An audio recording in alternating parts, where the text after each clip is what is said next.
Good morning, everybody. We are on DAF YOMI AVODAH ZARAH. We're at the two dots. We were learning yesterday about a markolis. A markolis is a pile of stones, translated as the Mercury idolatry, that people worship by throwing stones at it. And it's a bit of an anomaly in the sense that the components of the Avodah Zarah are themselves the method of worship. So that you throw a rock at it, so the rock is both the substance of the idolatry itself and the mode of worship. Normally, let's say you pour wine in front of idolatry, the wine is not the idolatry itself, the statue is the idolatry. But here the rock is both the tikroves, the mode of worship, and a component of the Avodah Zarah. We had said yesterday that there's a machlokus between Rabbi Yishmael and the Chachamim regarding when you find a grouping of stones next to a markolis. Rabbi Yishmael said there need to be a grouping of a minimum of 3 stones in order for that to be perceived as idolatrous. And the Chachamim say even 2, presumably even 1. And the reason is, what's the basis of the machlokas? So the Gemara had said that when the stones are proximal, directly right next to the markolis, then everyone would agree that we assume it rolled off the big markolis, and therefore this stone is part of the Avodah Zarah, and it's aser. The machlokas is, what if it's a bit of a distance away, like around 4 amos away, Rashi says, and we're going to get more clarity in just a moment. Then Rabbi Yishmael is of the opinion that they make people tend to make a mini markolis next to the major markolis. And as a result, it's only when you have a grouping of 3 stones that you can surmise that it's a mini markolis. And the Chachamim say there's no such thing. It seems to be like a machlokus in Metzias as to what people do. And the Chachamim say, therefore, you have to eyeball it. If you can surmise that these stones, even 1 or 2 stones, rolled away from the main markolis stone, so then it's aser. And if not, it's mutter. But what will turn out, according to the Chachamim, is that even if there's 3 stones, but your surmisal tells you that this did not roll off of the main markolis, so then it's even 3 stones is not going to be aser. So just to clarify this further, we're at the 2 dots. Omar Mar, biyadua shenashu mimenu divrei hakol asuras. When you know that the stones for sure rolled off the main markolis, then both Rabbi Yishmael and the Chachamim agree that the stones are aser, or a minhi. So let's raise a contradiction. Avanim shenashu min hamarkolis niros imo asuros she'ein niros imo mutaros. This brisa says that when the stones definitively rolled off the markolis, so then they're not automatically aser. If they still look next to or proximal to the markolis, they're aser. But if they don't look like they're next to the markolis anymore, so then they're mutter. And Rabbi Yishmael Omer shalosh asuros shnayim mutaros. And Rabbi Yishmael says the stones that rolled off the markolis, if they're in a grouping of 3, they're aser. If they're in a grouping of 2 or less, then they're mutter. So here the brisa seems to say that even when you know they rolled off the markolis, sometimes it'll be aser, sometimes it'll be mutter, not like we just established. So Amar Rava lo tema shen ashru ela ema shen nimtzu. So Rava says, no, you have to really reread the word shenashru. It doesn't really mean that we know definitively that it rolled off the markolis. Then for sure be aser. Because then for sure it would be aser according to everybody. Yeah. What the Bryce is really addressing is that when you find stones next to the markolis, how do you surmise those stones? So now the Gemara says, you mean to tell me the Sover Rabbi Yishmael shtayim mutaros? You mean to tell me that according to Rabbi Yishmael, 2 stones next to a markolis are okay because it's not a mini markolis? V'hatanya Rabbi Yishmael omer shtayim b'tfisa lo asuros, shalosh afilo miruchakos asuros. That Rabbi Yishmael is quoted as saying is that as long as 2 stones are within the proximity of the markolis, then they're going to be aser. And if it's 3 stones, that even if they're far away from the markolis, it's going to be aser.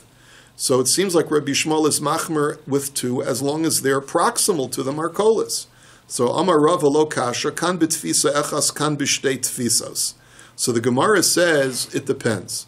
He says 2 stones will be mutter when they're proximal to the markolis, when they're like at a distance of, right? Like Rashi says, hadikatani asurus b'tfisa echas she'ein hefsek bineim lemarkolis. There's no separation at all, nothing to divide the stones from the main markolis mound of stones.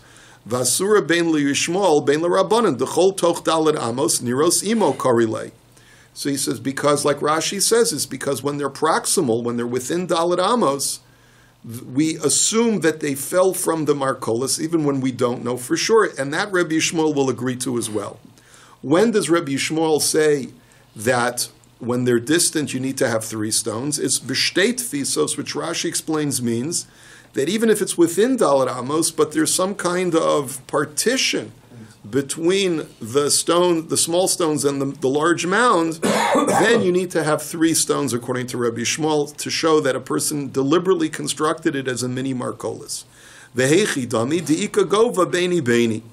So that's the case, is that there's some kind of mound or some. In other words, if the rock would have rolled off the main Markolis, it would never have gotten to that place because there's like a ridge or some kind of blockage that prevents the stones from rolling from the Markolis to that point. And that's why Rabbi Shmuel says you need to have 3 stones. Are we only worried about the stones that used to be the Markolis itself, or we're also worried about the stones that, aren't people throwing stones at it? Yeah. So that's the point. Every stone that is thrown at it is also Avodah is Zarah. added to the Markolis structure and becomes Avodah Zarah also. So it could be just one stone. It could be just one stone, and that's what we've Why are you always clarified. focusing on what maybe fell off of it? That's what we are. That's exactly what we're saying. When you throw a stone at a Markolis, it hits the Markolis. So presumably it just adds to the mound. But if you find the stone on the side of it, it's not that it's not an idolatrous stone. It is an idolatrous stone, but the guy either had bad aim, Yeah. or he hit it and it rolled off. That's the point. Now, umarkolis ki haigavna mihavi. So the Gemara's question, I still have a problem, because you're telling me that according to Rabbi Shmuel, sometimes people make a mini Markolis by putting 3 stones together. But that's not a Markolis, just 3 stones, because V'hatanya Elohein Avnei Beis Kolis Echas Mikan V'echas Al Gabein. It has to conform to a certain structure.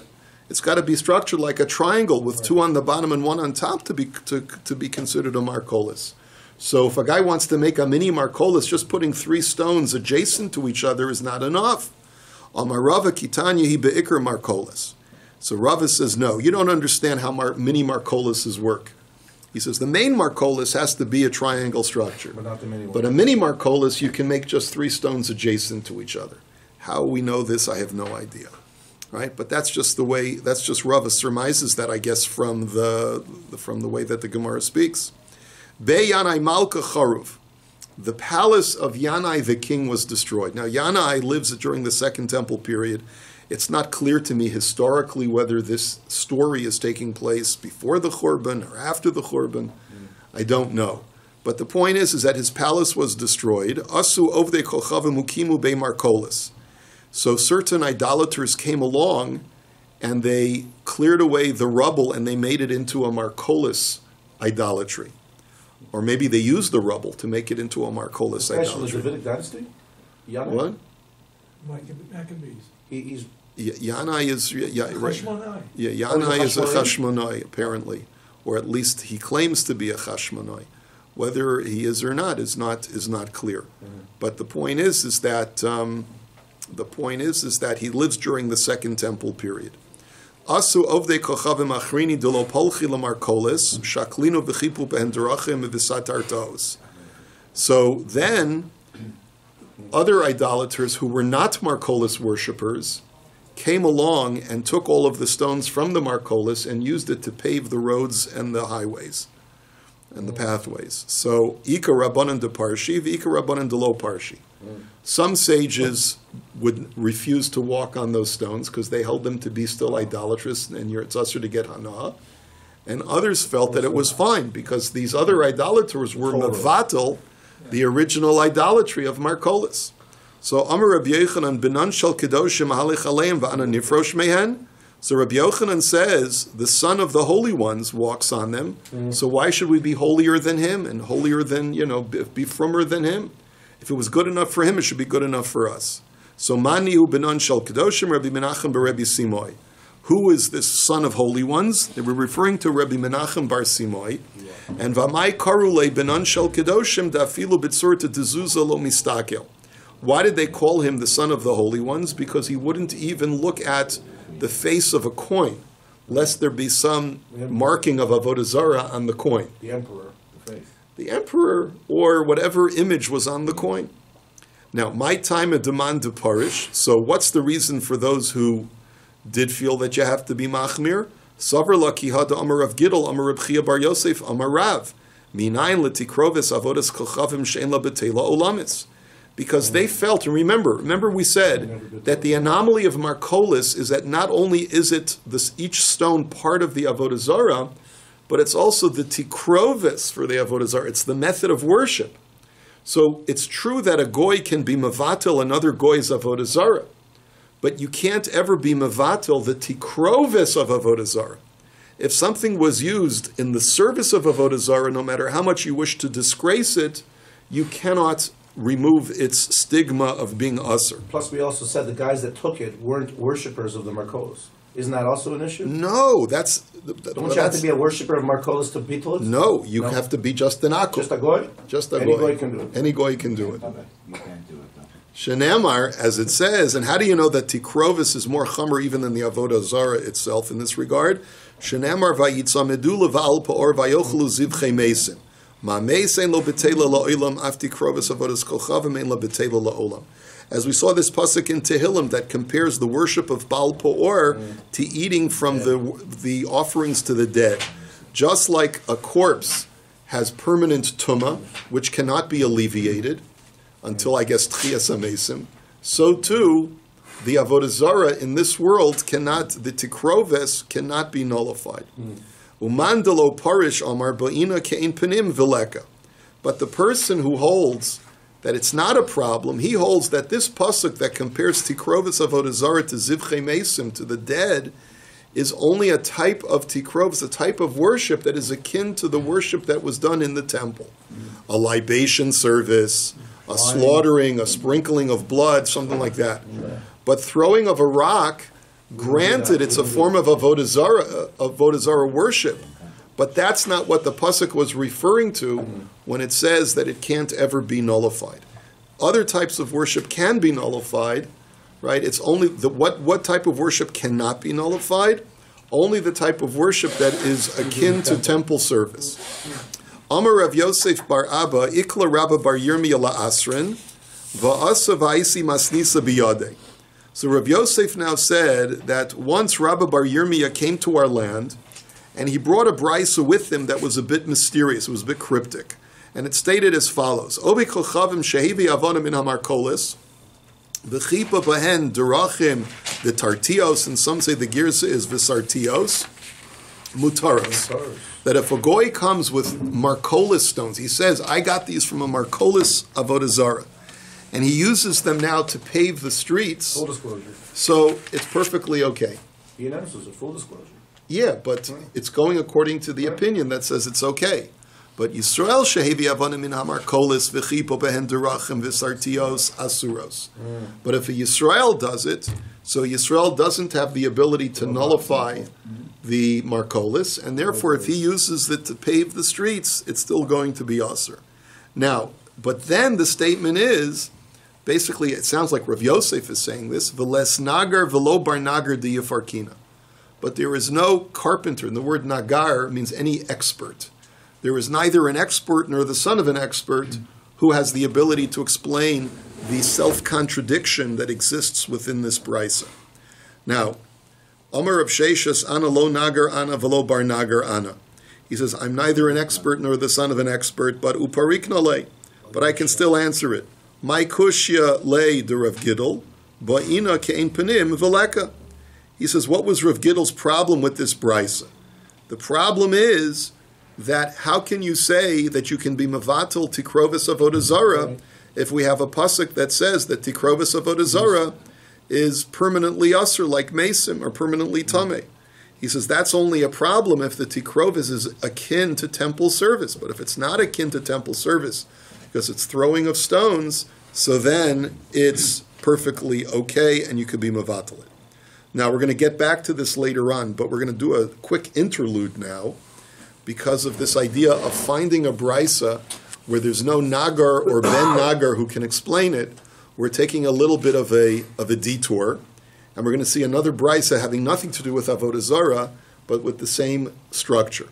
Amar Rav Yosef bar Abba, Ikla Rabba bar Yirmiyah la'asrin va'asa va'isi masnisa biyadeh.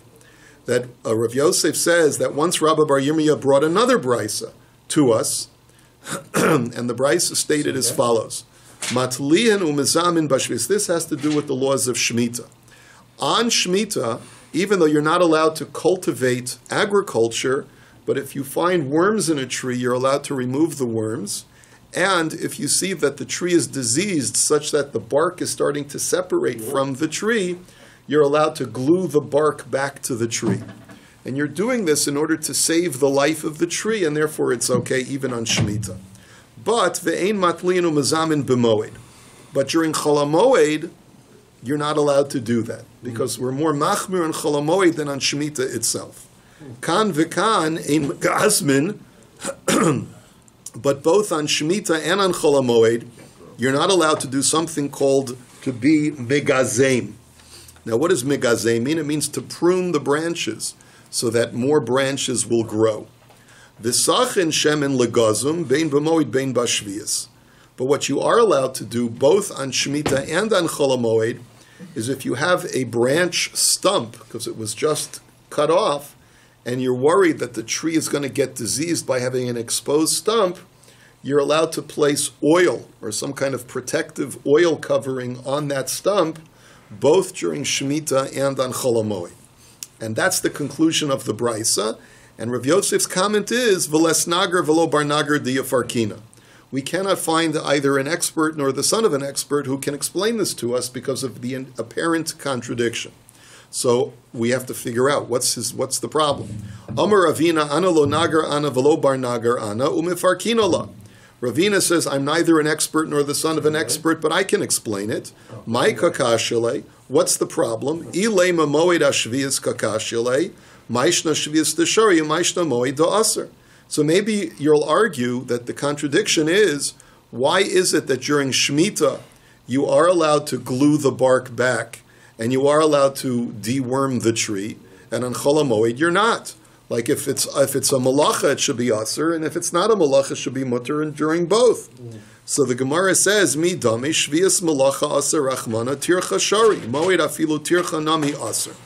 So the Gemara says, during Shemitah, the Torah prohibits you from doing any kind of malacha, any kind of labor that is attached to the agriculture.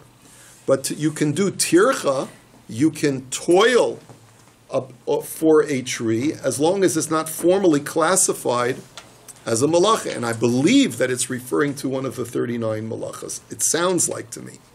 But on Chol HaMoed, we're even more machmir.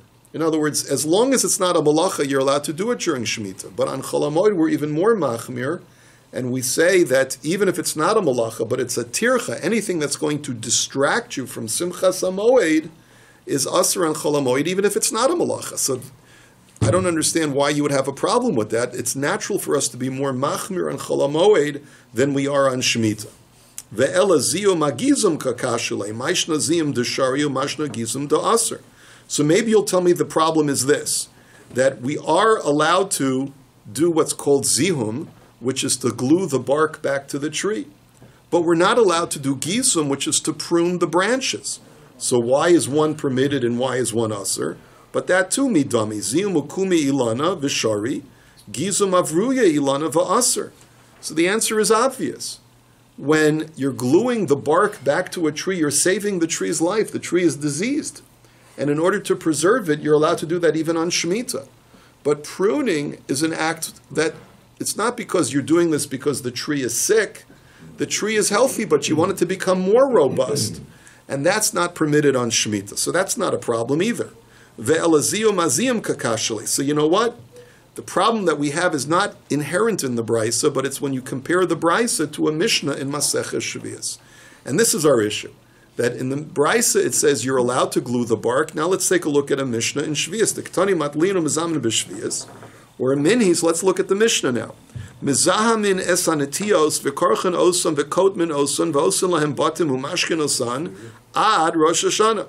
You're allowed to glue the plants, and you're allowed to tie them, and you're allowed to clip them, and you're allowed to make them like these little structures that you fill with dirt, to pack dirt around them, and you're allowed to water them. All of these things you're allowed to do until Rosh Hashanah. Now, let's be clear. To cultivate produce is usher even during the month of Elul before a Shemitah year. But these activities are exceptions to that rule of no cultivation a month before Shemitah, because if you don't do this, the tree may die. But you notice that you're only allowed to do these things until Rosh Hashanah of Shemitah. Ad Rosh Hashanah in Bashvias lo. But you're not allowed to do them during Shemitah itself. And one of those things that you're not allowed to do is gluing the trees. So how come the Brisa says you're allowed to glue them even on Shemitah? And the Mishnah says, no, only before Shemitah you're allowed to, but not on Shemitah itself. The Gemara says that's not a problem either, because V'dil mikid Rav Ukva bar Chamad, Amar Rav Ukva bar Chamad, Trei kishku shehavu, Chad la'avruye ilana va'asur, V'chad listume pili v'shari. You know, Rav Ukva made a distinction because there's two different kinds of digging or aerating of soil. Normally, you're not allowed to dig around a tree its soil, but there's other times when you are allowed to. Why? Because it depends. If you're digging and aerating the soil to make the tree healthier, that you're not allowed to do during Shemitah. But if you're doing it because some of the roots got exposed in the tree, and you need to dig up some of the dirt to cover up the roots, so then that you're doing to save the tree, not to make it healthier, and therefore it's mutter. So in the same vein that there's some types of digging that's okay, some types of digging that's not okay, hachanami trei zihamu mehavi chad leukume ilana v'shari v'chad leavrue ilani v'aser. So we'll say the same thing by gluing. There's some types of gluing that you'll do not to save the life of the tree, but just to make the tree healthier. And that's not permitted during Shemitah itself. But what our Brisa was referring to was that if you don't glue the bark back to the tree will die. And that you're allowed to do even on Shemitah. Ve'ela sicha asicha kakashale. So here's the contradiction. Sicha, placing the oil. We said that in the Brisa you're allowed to place the oil on the exposed stump of the branch, both on Chol HaMoed and on Shemitah. The Ketani Sachen Shemen Legazum Bein B'Moed Bein B'Shvias. So let's raise a contradiction. The Mishnah in Shvias says, Sachen es hapagin u'menakvin u'mefatmin osan ad Rosh Hashanah in B'Shvias lo. That it says in the Mishnah that you're allowed to anoint with oil the unripened, the immature fruits, and you're allowed to puncture them with holes and fill those holes with oil. They would do this in order to make the produce more robust. So why is anointing with oil in the Brisa okay, and in the Mishnah anointing with oil is not okay? So the Gemara says too, midame hacha ukume ilana v'shari hasam petume peira v'aser. Same type of answer. When you anoint oil on a bare stub, a bare, exposed stub of a branch, so then you're saving the life of the tree, you're preventing it from getting diseased. It's almost like B'Koch Nefesh. Yeah, right. For a tree, no, serious. Right, B'Koch Nefesh for a tree. It's B'Koch Nefesh because right. It's going to die. That's right. That's right. There is such a concept, yeah. But over here, you're just doing it to make the fruit more robust. That's not okay. And that's what's not okay. Amrle, so now that we've had our interlude with Shemitah, we're going back to Avodah Zarah, okay? Amrle Rav Sama Berei de Rav Ashi le Ravina bar Yirmiyah. I'm sorry, excuse me, we're still not finished with Shemitah. Sorry, we got one more step. So Rav Sama Berei de Rav Ashi says to Ravina, he says, Sicha demoid azim demoid kakashli. Here's the real question why he said less nagar v'less bar nagar. He said the contradiction is anointing on Chol HaMoed, we said a stub of a branch is permitted, but we said that gluing on Chol HaMoed is not permitted. Mechti, hayukume v'hayukume, maishna hay deshoy, maishna hay da'aser. So that's the contradiction. Why on Chol HaMoed is it okay to anoint oil on the stub, but it's not okay to glue the bark back? They're both saving the life of the tree. Why is one why is one okay on Chol HaMoed and one is not okay? And that's Hainu T'kamar L'les Nagar V'lo Bar Nagar Diafarkina. And that's what he meant when he said that there's no expert or the son of an expert who would be able to answer this. Okay, weiter. Use the same halachas in 3 inconsistent. weeks in terms of what you can do in your garden. In other words, basically your garden's going to die during 9 days. Sorry, during 9 days, then you're going. Yeah, it would seem that there's a lot of comparison to the 9 days, but I'm hesitant to say that it's the same thing, because there may be differences between Chol HaMoed and the 9 days as far as the certain types of malacha. Okay, so it could be that there's a lot of similarity, but I'm hesitant to say that it's exactly the same. It's not clear, Rabbi. Shemer put on a tree, on a carpet. On the tree itself, on the stub of the branch. Amar Rav Yehuda, Amar Rav.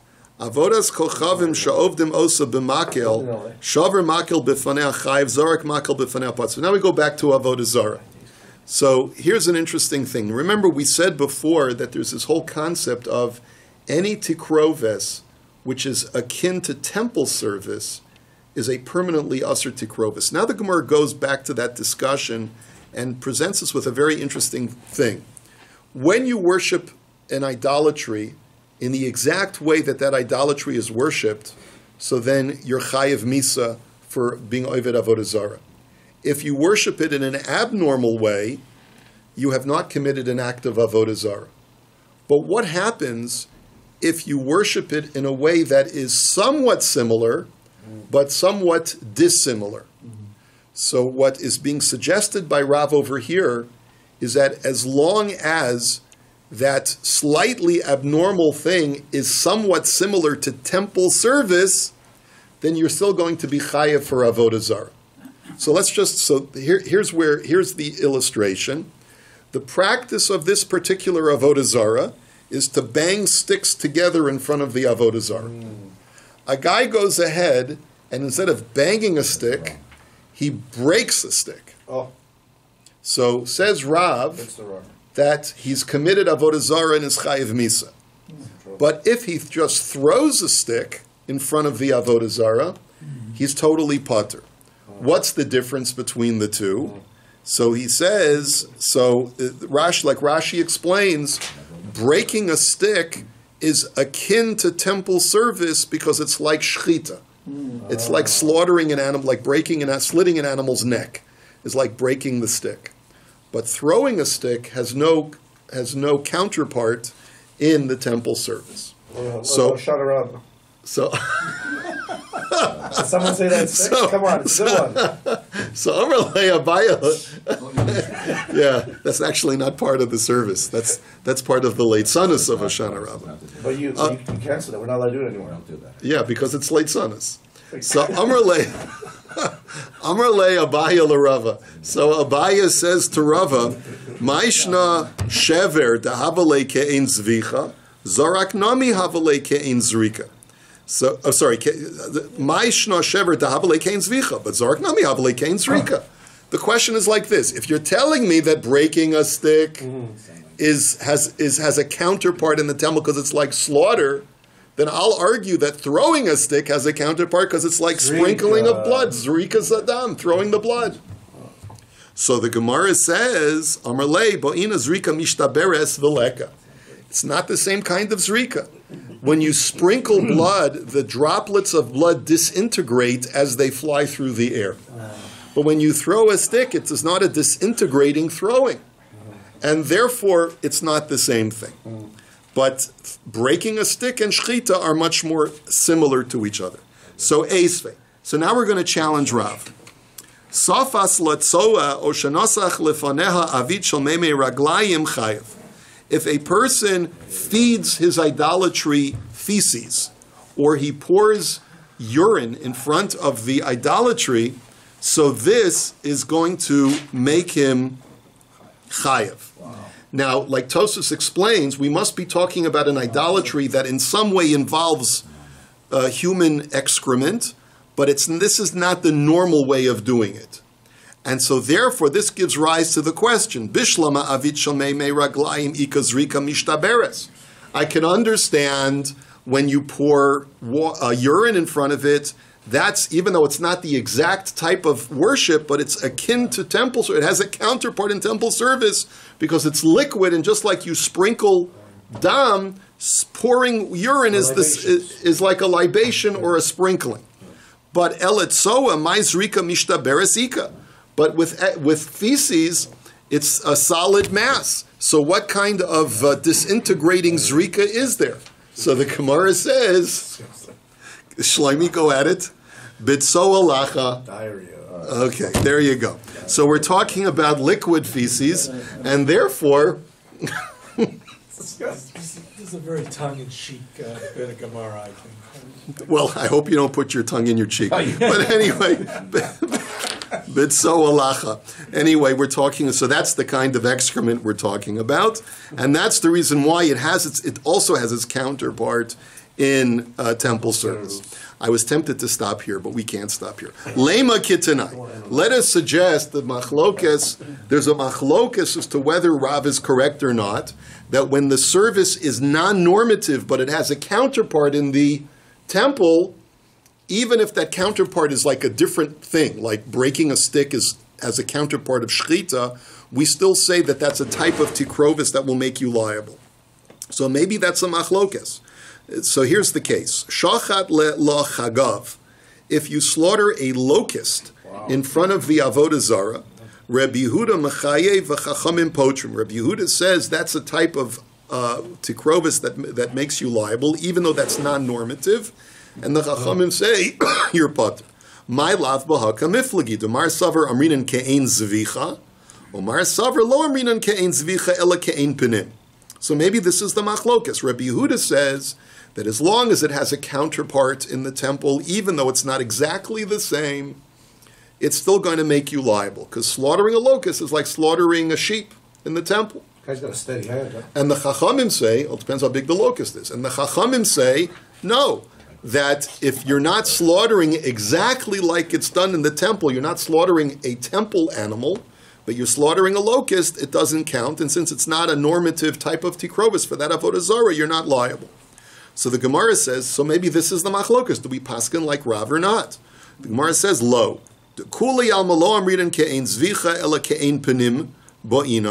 Maybe it could be that both Rabbi Yehuda and the Chachamim disagree with Rav and would normally require that when you're doing something non-normative, it has to exactly be analogous to the temple service, not just roughly analogous. But v'shayni chagav hol v'tzavar odom l'tzavar behema. But the reason why Rabbi Yehuda says you're chayav over here is because it's much more analogous than a stick being broken is to the slaughter of an animal. Here, it has a neck just like an animal does.